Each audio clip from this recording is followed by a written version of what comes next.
history in the making, healing to be awakened. Yeah, you are the star of your story at Let's Talk and Grow with Miss Roshumba. You know, my son is born on a Wednesday. Seen and felt because they are the largest group. And so my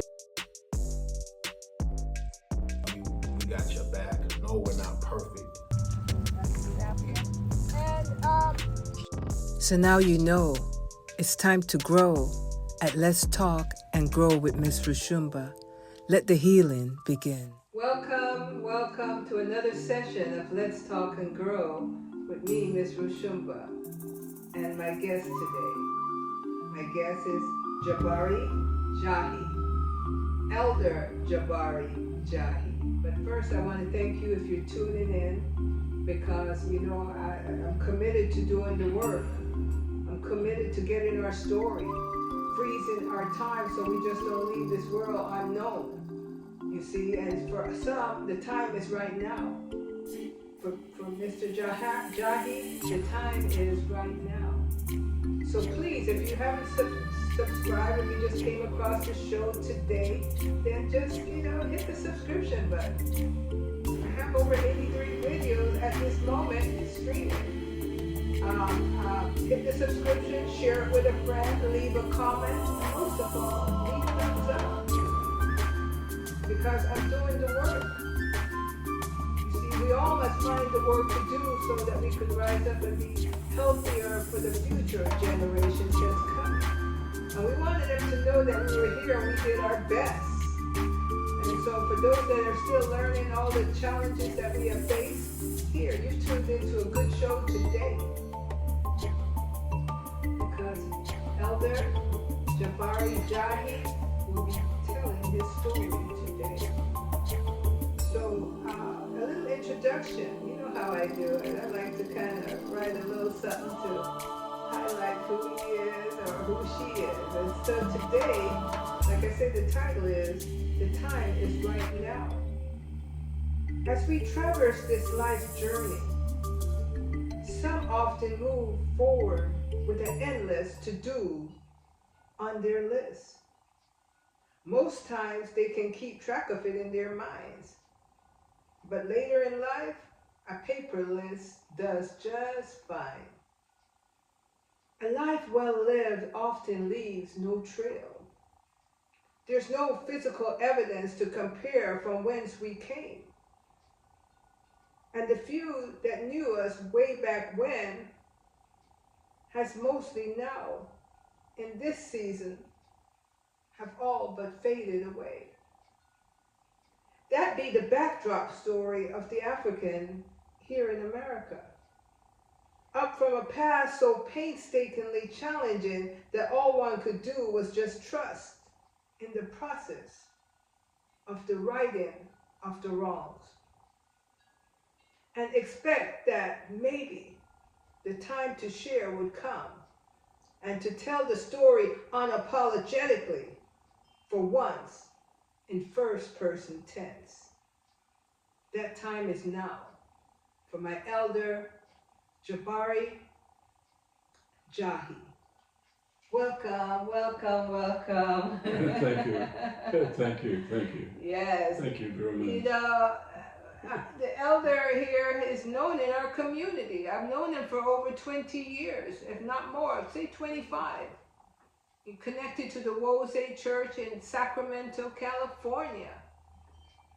You see, so thank you so much for the opportunity to sit here and get your story. I'm sitting up close with him today because his energy is radiating in a nice and pleasant way.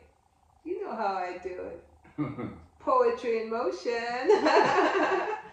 So, I have a list of questions. Good. That I want to share with you. Yeah. You heard the clock? The clock is ticking. So we are moving right along with it. So, tell me, Elder Jahi, why is it important for you to now tell your story of this journey that you've been embarking on for so many seasons now? Why is it important for you to tell your story at this time?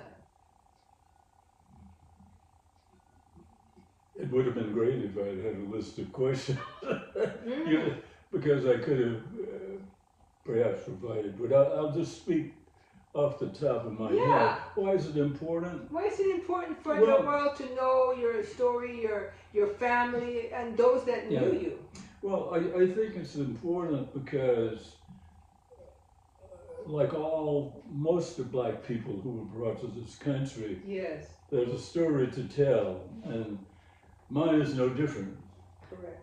It could be different in a sense, and I know it is because of my ancestors and what they came through and how it made me what I am and what I became. Right. So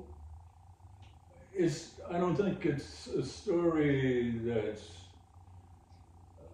it's probably common to most black people who were brought over here as slaves and whose ancestors struggled to bring them where perhaps they are now. Exactly. Their offspring. So, but hopefully in sharing my story, there might be something different and unique that people could gain in order to see that in spite of all of the obstructions that we have faced, that sharing our stories, there could be some insight into what might move us forward from this point on. And and that was my follow-up question, who would it impact so that they could use it as a measure of helping them to get to the next stage in their life with ease. Right. Because I know at this time we're in 2024, and the political climate that we're currently in is saying that we must not use the historical books and things that our ancestors have left to kind of tell us what it was like back then. Right. And so the fact that you are here in first person tense, telling the story of where you've been, and not only that, but we're going to touch on, of course, we'll start by you telling the story of the most remarkable people in our lives, our parents. Right. And at this stage, we know your parents are no longer with us, but if you want, let's start from there. Tell me. I would like to go further back because, I mean, the real story, I think, of both sides of my family starts with my great-great-grandparents. Okay, and you knew your great-great-grandparents? Yeah, I lived with them closely. Did you hear that? He knew his great-great-grandparents. So where, tell us from where, is it, you say your life began in Texas? Yes. Your great-great-grandparents are from Texas as well? Yes. Okay, so... Yeah, they were slaves. On both sides? Yes. Well, I'm not quite sure, well, I think that was the case because both of my great-grandfathers they lived in different communities about 9 miles apart. And every Sunday they were extremely bright men of their time. And these are your great-greats? Yeah. Okay, and what part of Texas was this? Sulphur Springs, Texas. Sulphur Springs, Texas. Yeah, that's about 32 miles south of Dallas, Texas. Dallas. To give people a little perspective as to where Sulphur Springs is. Okay, and that's S-U-L-P-H-U-R? S-U-L-P-H-U-R Springs. Okay. Texas. That was the post office box. However, about 12 miles south of Sulphur Springs city limits, there was a little black community Okay. off Highway 35 called East Caney. Okay. And East Caney. East, Caney. Okay. And right now, if you go down Highway 35, you'll see a plyboard sign with a big red arrow Pointed to that. pointing to East Caney. Wow. So you have family that still live in that part of the country? Oh yeah. Okay. Yeah, I have relatives that that I communicate with. Okay. And in fact, you know,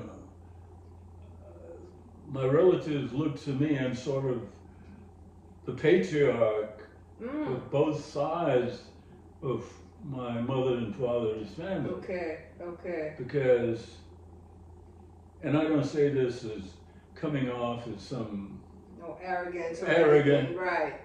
but because of the conditions and the hardships, Yes.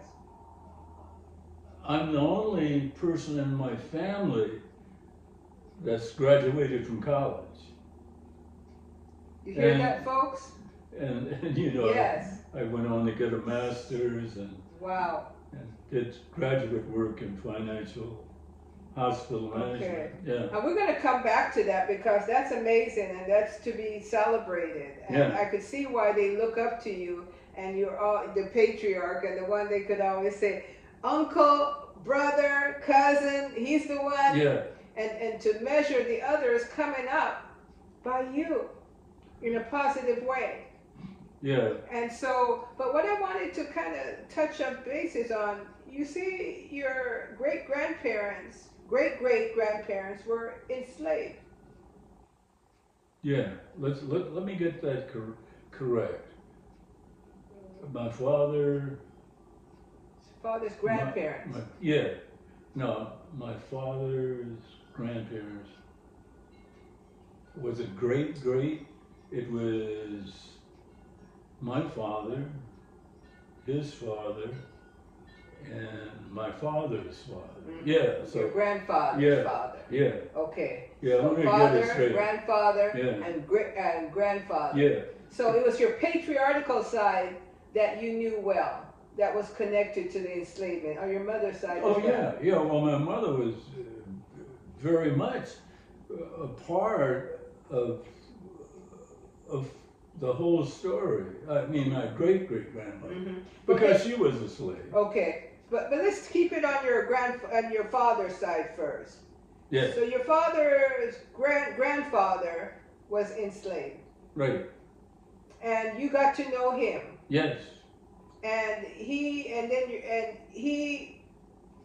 and your mother's side, grandparents on your mother's side. I think you were saying they were friends. Right. Okay, and these were two great-grandfathers. Right. Wow. So what did they tell you about what it was like for them? Or were they obviously were much older. What was the experience to know your great-grandparents on both sides? Because that's special, folks. Yeah. Well, they didn't have to tell me because I saw. I mean. Well, Yeah. I saw a lot of things as a little boy. But the legend of both my grandparents were great. Yes.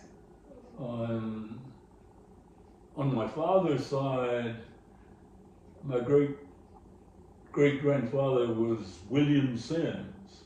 William Sims Yeah. on the father's side. Yeah.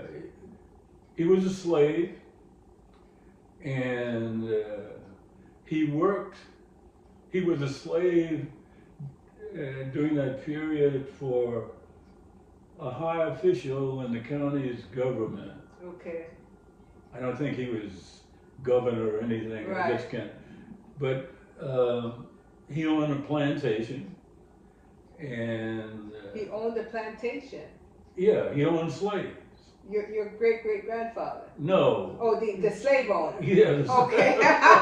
Okay, so he worked, okay, I got you. Yeah, but sometimes the slaves did branch off and do their, even though they were enslaved, they bought their freedom and they did invest in their own plantation. So I thought, you know. We do have that history within our people. But no, he, of course, he was considered, at the time, a house in, you know, he worked in the house. A house Negro. Yeah. Your great-great-grandfather was a house Negro. Yeah. Okay. But I said in, to not, I never use that word. The N word. No. Okay. So you said house in, housed in the house. Okay. All right. Yeah. So he was trusted. He. They trusted him very much. Yeah, very much. The slave owner had a child by my great grandmother. Great or great? Great. Okay. She was obviously very young. Yeah, well, you know, had a child. She was raped. Of course. So you see, when we talk about the situation that happened back then that, you know, changed the shades of our colors. Right. This is how it occurred. Yeah, you can look at me now. Yes. Yeah, I hate every bit of white blood in me right down to spinning, you know. But I have to say this, the child was born, the slave owner had a daughter by his legal wife, about the same age. Right. And the story was that probably my great-grandmother was brought in the house to play with her. With her sister. Yeah. Yeah. To play with her sister. So I would estimate, it's, you know, the documents that say that my great-grandfather must have been about 18 or 19 at the time. Okay. So when she became of age, you know, 16, and about that time was much lower. Right. You know, he was about 10 or 12 years older. Right. So they got married. He married my great-grandmother. He meaning who? My great-grandfather, which is a black man. Yeah. Okay. She owned by the slave owner that impregnated one of your relatives. Yeah, my great-grandmother. Okay, gotcha. Yeah. Woo! Sometimes if we don't put names to it, it becomes a little fizzle. Right. So I have to say, the family now was enriched materially by what this white man did. Yes. Because when my great-grandfather married his illegitimate daughter, he was sort of the largest person in the county. He gave them, as a gift, 300 acres of land, which we still have in the family. Oh. And that's been a source of wealth. Wow. Because my son, Trey, we've had the land designated by the Department of Agriculture as a forest. So at appropriate time, trees are cut for timber, which creates income. Yes.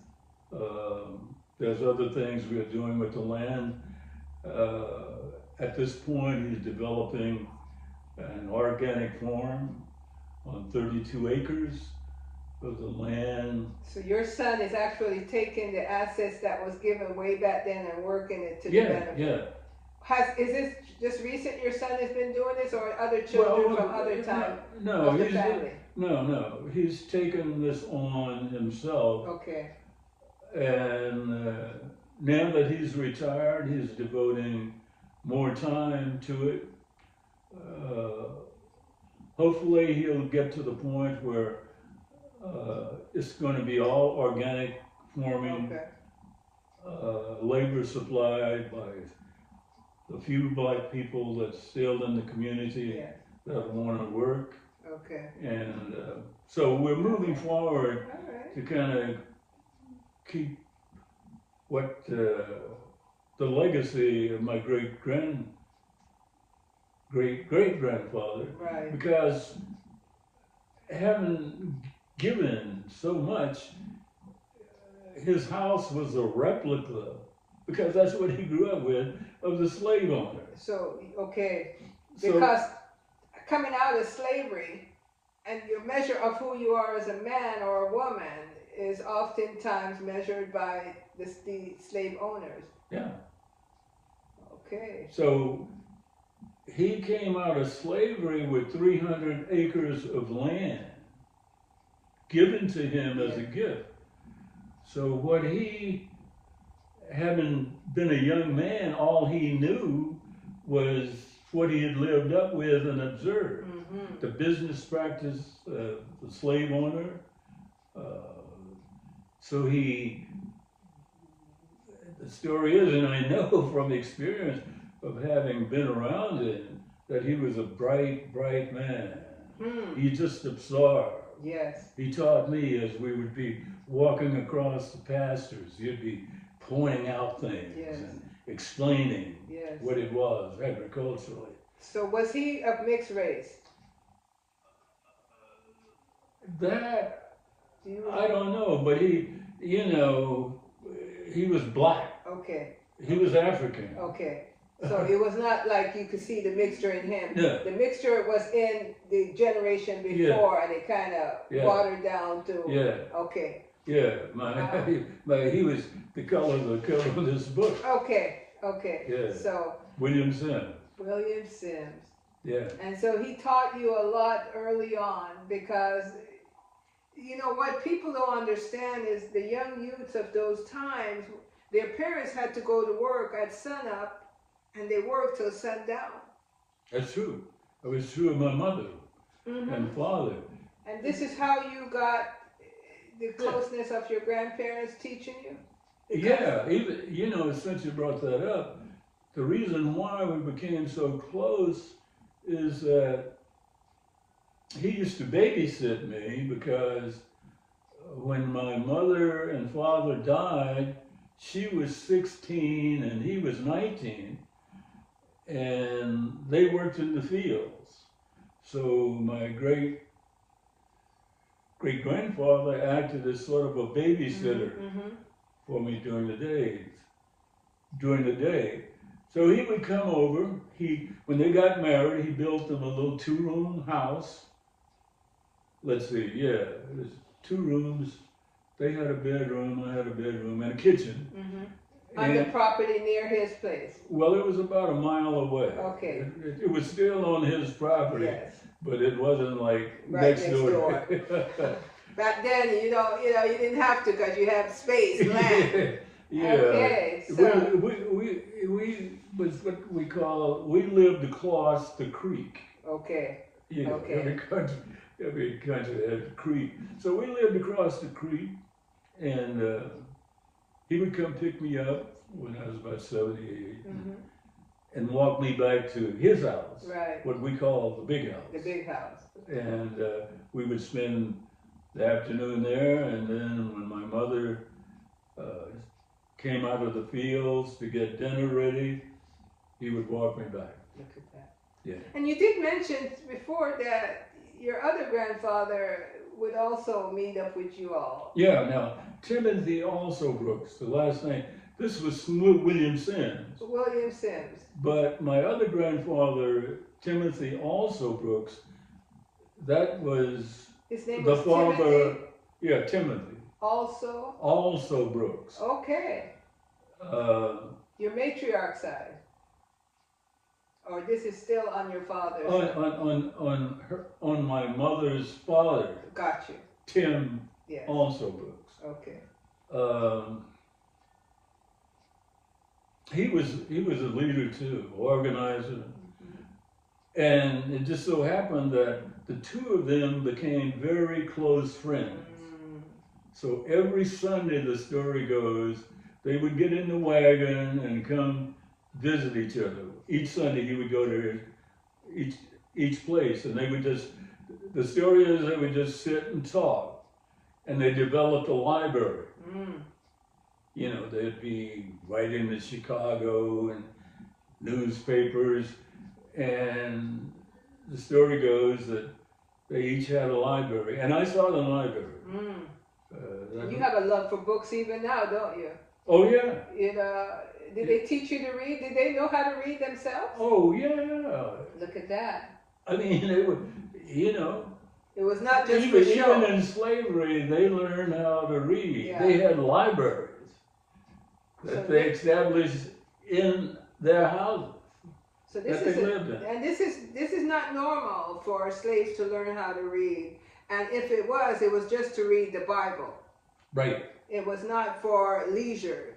And right. So when he says that, but these elders you're talking about, they have been enslaved, but they after the fact they learned how to read. Is what you're saying? Oh yeah. Or these were they learned to read while they were slaves some way. Yes. Yeah. So reading is always is one of those valuable assets that you had to steal away to get.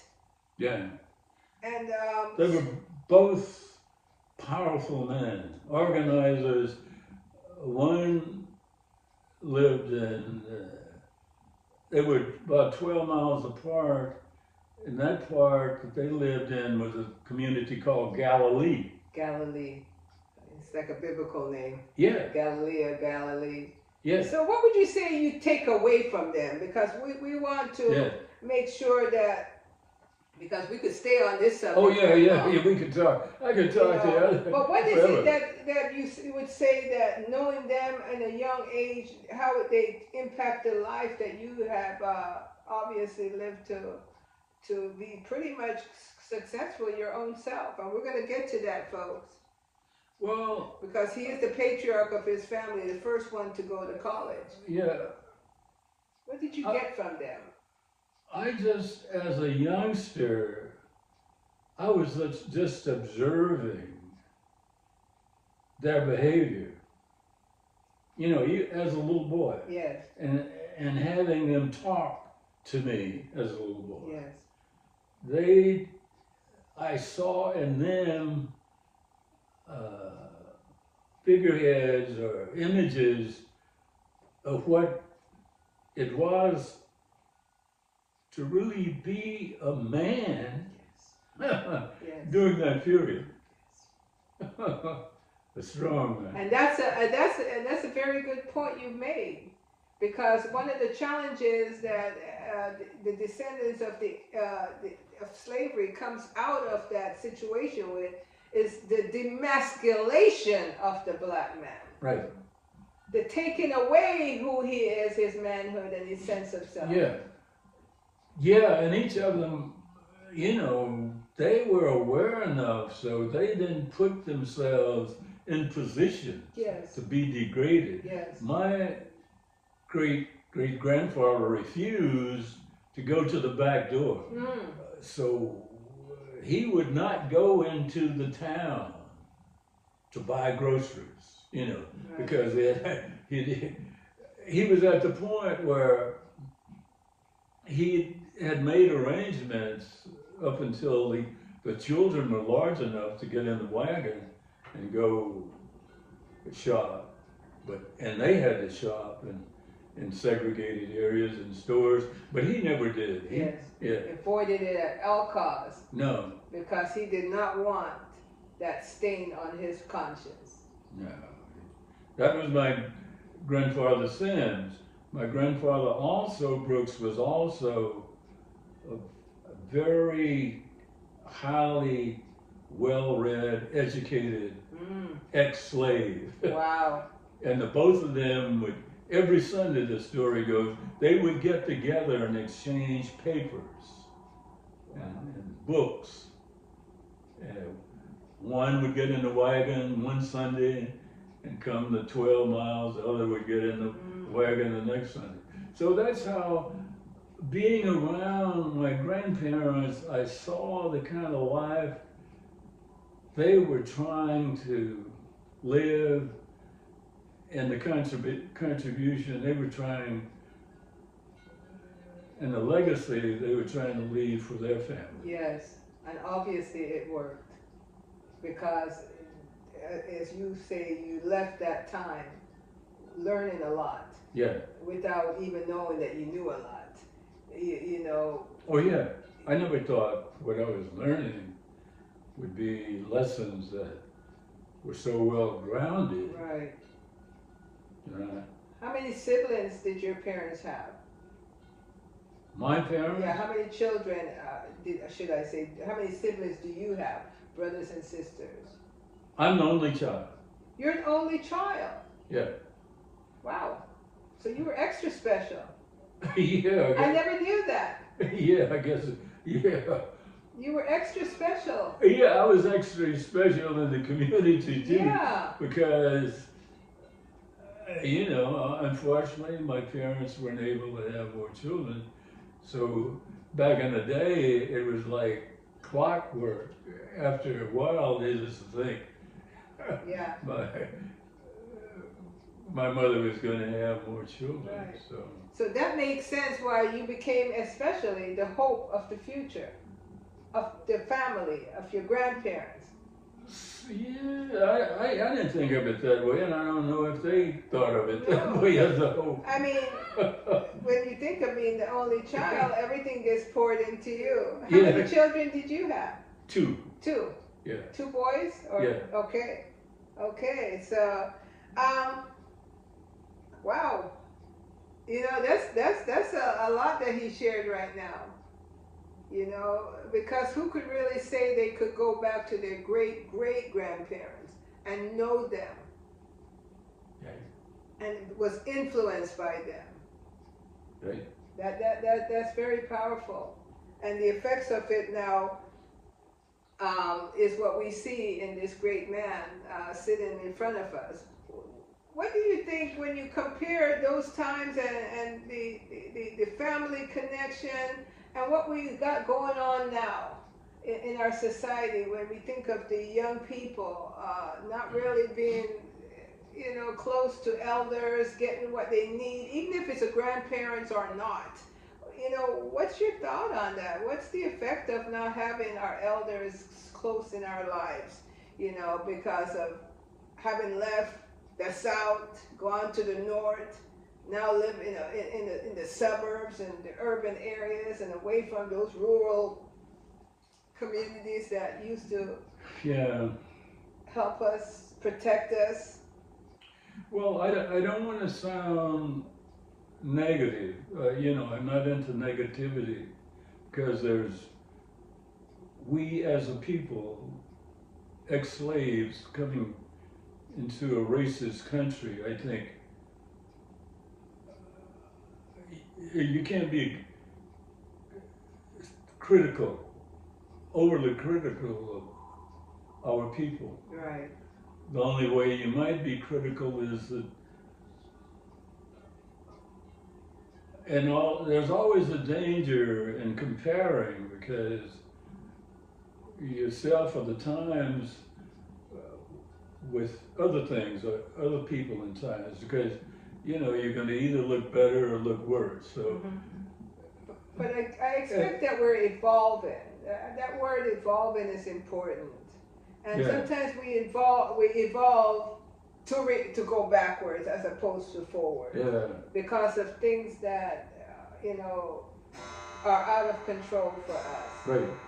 You know, like the medium and so forth. So before you even answer that question, I guess one of the things I must go to now, as a young man, An adolescent. Now you're not so much around your grandparents anymore. Now you are starting to look at your way in the world, school, community, adolescent, what it means to be a young male of those times. What was life like? Because I'm trying to kind of get a weight of that to the times we have now, what's happening with our young black youths.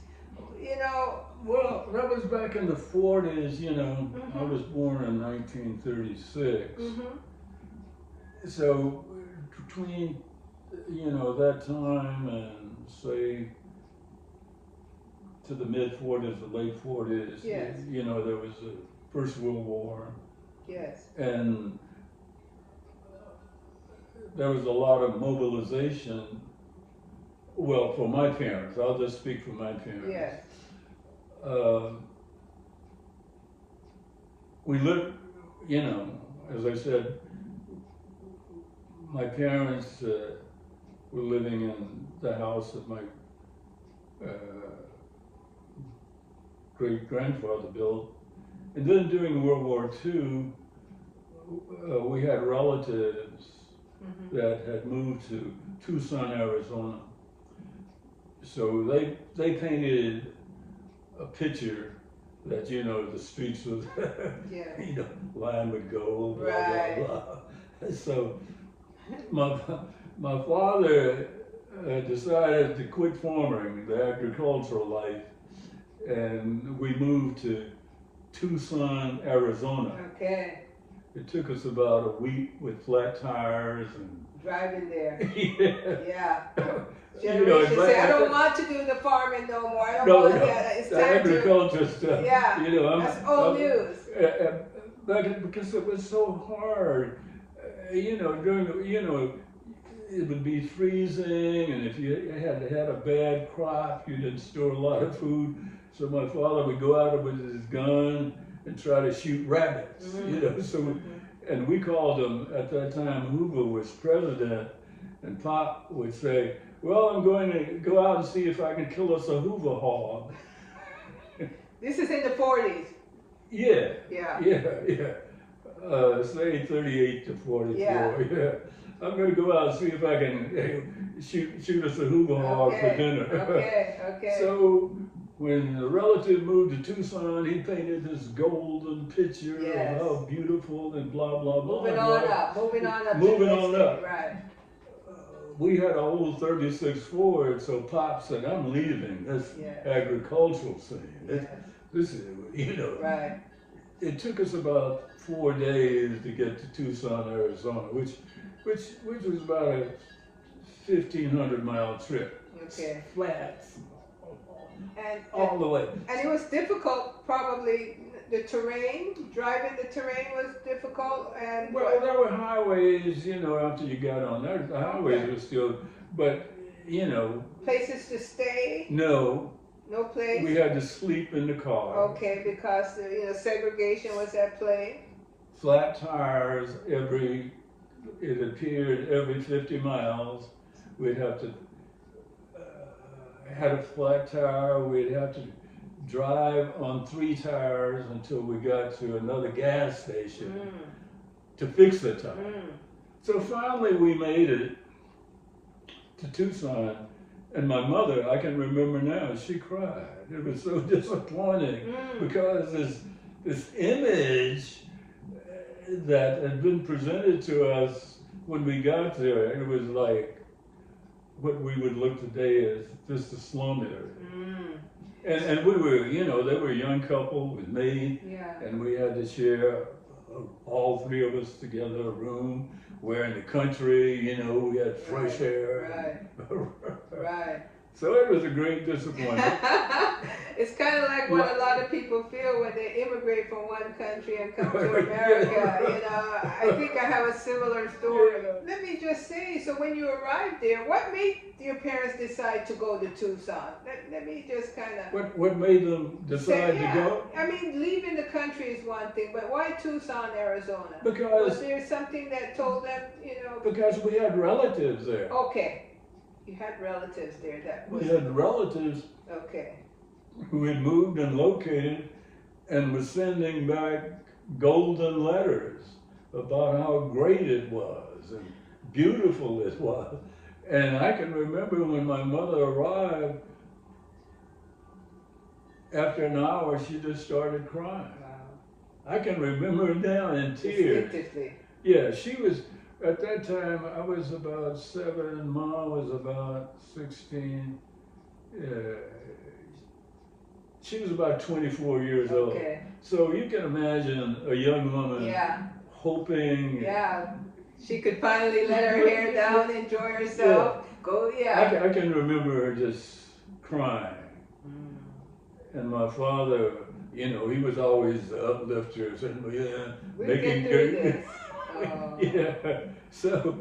So, but even my father, after about 6 months, because we went out there because the war was on, and he thought we could get a job and do much better. But after 6 months, Pop said, hey, we're out of here. So we came back. That's it. I'm going to pause right there because we've been at it for at least 40 minutes. And I know your time is valuable. So I want to find out what happened next. You know, they made that travel, they left the country, wife and husband and son, saying the country is no longer where we want to be. We want to go to the city, we want to move up and forward. So Tucson, Arizona in the 1940s. They went on how many days it took to arrive there and drive it? Did you say about 4 days? 4 or 5. 4 or 5 days. Flat tires along the way, can't sleep anywhere because segregation was really at play during those times. And so, hey, tune into part 2. Tune into part 2 as we covered that part and some more. Because our elder here, you know, it's not something we're going to get in one sitting, his story. Because the time is now. And he's prepared to tell it. Lessons are being taught. This, you won't find this on your TV. Yeah, you know, no, you're not going to find these kinds of stories. This is gold nuggets. So, you know how we do it? If you have not subscribed yet, please do. And if you have not hit the, like button, please do. That makes me feel good. If you have a question or a comment you want to share with the elder, put it in the comment stage. And thumbs up. And thank you. And we'll see you on part 2. Let's Talk and Grow with Miss Roshumba and Jabari Jahi, Elder Jabari, Jabari Jahi. So now you know it's time to grow at Let's Talk and Grow with Miss Roshumba. Let the healing begin.